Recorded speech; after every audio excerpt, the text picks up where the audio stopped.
And for the last part, so because software is interconnected, you have multiple players in the playing field. You have actually a quadrant. So you have the quality of the product. So you want to have a certain threshold for that. You have your supply chain. So open source is like one of the biggest threats in your supply chain. You're getting software from somewhere, you don't know the producers, you're not able to set requirements for it, but you're still using it. And then you also have your relationship management with your supplier. So, for example, Maxxton is a supplier. You can actually say, hey, Maxxton, I want your product to be secure in that way. Can you do that? And go into this discussion. If a product is not secure, it is broken. And that's something that you can always kind of ask to your supplier to be ensure certain levels of security. And then, of course, the vulnerability handling. You have a vulnerability. What are you going to do? And then, of course, yeah, your assets are here the most important part. Now, that's the landscape. But how are you going to define this in your business? And then this picture comes in. Governance is the rule set that you're going to apply, and it's going to translate what you want for your business in a technical aspect. So I want to achieve software that's reliable, usable, and safe. That could be like a governance thing. That you have to translate into practice. And in the practice, you have your developers. They're going to build functional requirements for that, build that into your system.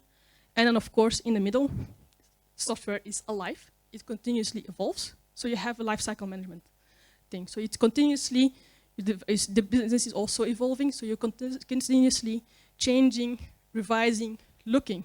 Do the goals from yesterday still apply to today? And does the security requirement from yesterday still apply to today? Because that might change significantly. And of course, a little bit of product placement. We have a platform that helps you with that. But you can talk to Frank later if you want to know more. This is maybe a picture that everyone knows. Software lifecycle. You begin with your analysis. You want to know what you're going to build. Then you go into design it. You're going to develop it, test it, deploy it, and then you go into maintenance. One big part that's missing here is your security. And when you look at security in the development lifecycle, you can actually match every activity here with the security activity. So first, in your analysis phase, you're going to set your security requirements. Then you're going to do threat modeling. Very theoretically hacking, actually. I have a potential system that would look like this. How would I attack it? That's actually the question that you need to ask. In the development, you then have tooling that does automatic scanning. And because you're going to scan here early, you're going to also be able to fix early, quick, and cheap. Then, in the testing phase, you can go slightly more deeper, get penetration testing done, automatic penetration testing. But it's already quite late in the phase. And the reason the testing is different here and there is because here you don't have a functional product.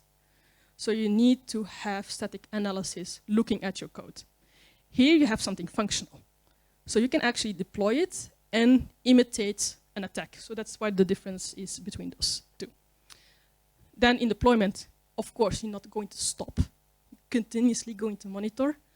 And also going to have a good configuration, not only for your infrastructure, but everything that comes into the outside world. And then the continuous monitoring in the maintainability phase. So each time you fix a bug, it might be a security bug. You should be no difference between both.